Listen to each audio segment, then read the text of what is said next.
Apakah pinjol ini bisa meretas data pribadi kita ya? Akhirnya kita tersebar gitu kan, terus akhirnya kita dapat penagihan yang sebenarnya kita nggak minjam. Oke, langsung saja nih saya akan menanggapi masalah banyak nih data-data pinjol yang dibobol atau yang tersebar. Nah, di video ini saya akan bahas nih bagaimana sih cara mengantisipasi agar data-data kita tetap aman, tidak disalahgunakan oleh orang lain. Di sini kita di sini saya akan membahas dulu kira-kira apa saja yang dimiliki oleh pinjol ini. Mungkin teman-teman yang belum sempat meminjam sudah pasti kan kalian sudah pernah menginstal akhirnya ada data nih KTP, alamat, nomor telepon, bahkan kontak darurat kalian. Nah, apalagi kalian sempat mengajukan di pinjol legal nih, otomatis seluruh kontak yang ada di HP kalian sudah pasti kesedot dan foto-foto yang ada di galeri pun sudah kesedot juga. Asumsinya kita coba aja deh data yang paling minimum dulu seperti KTP dan nomor HP kita. Banyak banget disalahgunakan untuk melakukan modus-modus penipuan ya.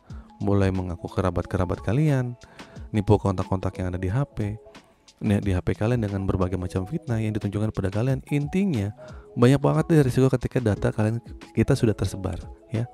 Nah, sekarang apa yang harus kita lakukan biar data kita ke depannya tidak disalahgunakan, dan kira-kira langkah preventif apa sih yang bisa kita lakukan? Nah, pertama-tama teman-teman tuh buat yang sudah pernah daftar pinjol atau sudah punya akun pinjol atau di pay letter lainnya, teman-teman harus segera untuk mengganti data-datanya ya. Minimal email atau nomor HP kalian. Cari nomor HP yang mungkin nggak pernah kalian pinjam atau nggak pernah kalian ajukan untuk meminjam. Kenapa? Karena kalau mereka sudah mendapatkan nomor HP kontak-kontak dari kalian, nah ini akan mempermudah mereka untuk membobol akun kalian. Di harapan kita nih, akun kita itu tidak dipakai oleh orang lain dan tidak menggunakan untuk bertransaksi. Sehingga ujung-ujungnya kan kita yang harus bayar jika sampai akun tersebut dipakai untuk bertransaksi. Lalu bagaimana sih resikonya jika akun kita atau KTP kita dipakai melakukan di pinjol legal lainnya? Nah, ini tenang teman-teman. Untuk masalah seperti teman-teman tidak perlu khawatir ya. Karena nomor rekening itu kan harus nomor rekening kita atas nama kita. Sebenarnya itu bisa ditelusuri.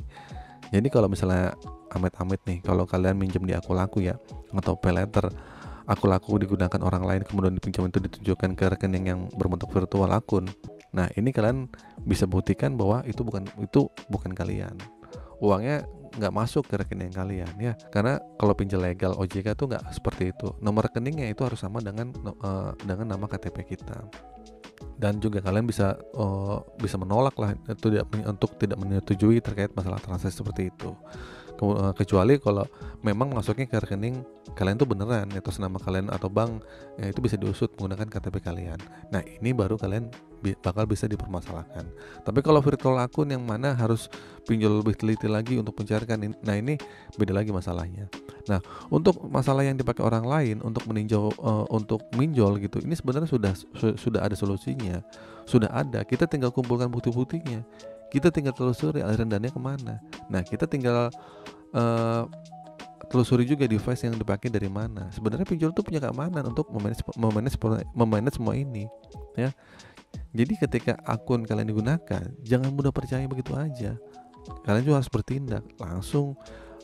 Kalian tuh mungkin bilang ke CS-nya lah gitu kan, untuk bilang kalau saya tuh akunnya disalahgunakan gitu kan.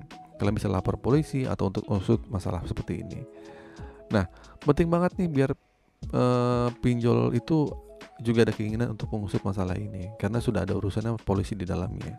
Terus bagaimana kalau data-data kita dipakai untuk nipu orang lain ya, ditipu orang lain. Nah, ini akan sulit. Resiko antisipasi pun agak sulit.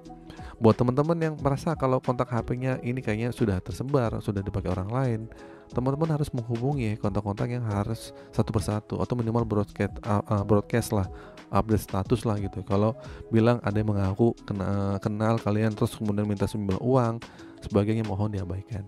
Setidaknya nih itu bisa kalian jadikan peringatan dini kepada teman-teman bahwa misalnya kalau suatu saat nanti ada orang yang ingin melakukan penipuan mengatasnamakan kalian ya.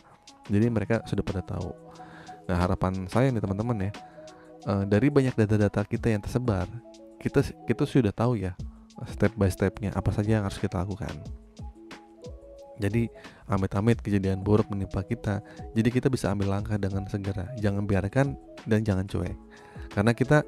Karena bisa jadi ini akan menjadi masalah yang cukup rumit. Namun sulit sekali untuk dideteksi sumbernya dari mana. Kalau masih baru kan lebih enak tuh untuk mendeteksi, untuk menelusurinya. Kalau udah berbulan, nah ini akan menjadi PR ya. Jadi penting ya teman-teman ya untuk selalu aware sama data-data kita gitu kan. Jangan sampai asal-asal install aplikasi-aplikasi yang nggak jelas gitu. Lindungilah data-data kalian, karena itu akan penting, karena biasanya akan jadi modus rawan penipuan oleh oknum-oknum yang tidak jelas. Oke, itu saja teman-teman video kali ini. Semoga video ini bermanfaat. Akhir kata, assalamualaikum warahmatullahi wabarakatuh.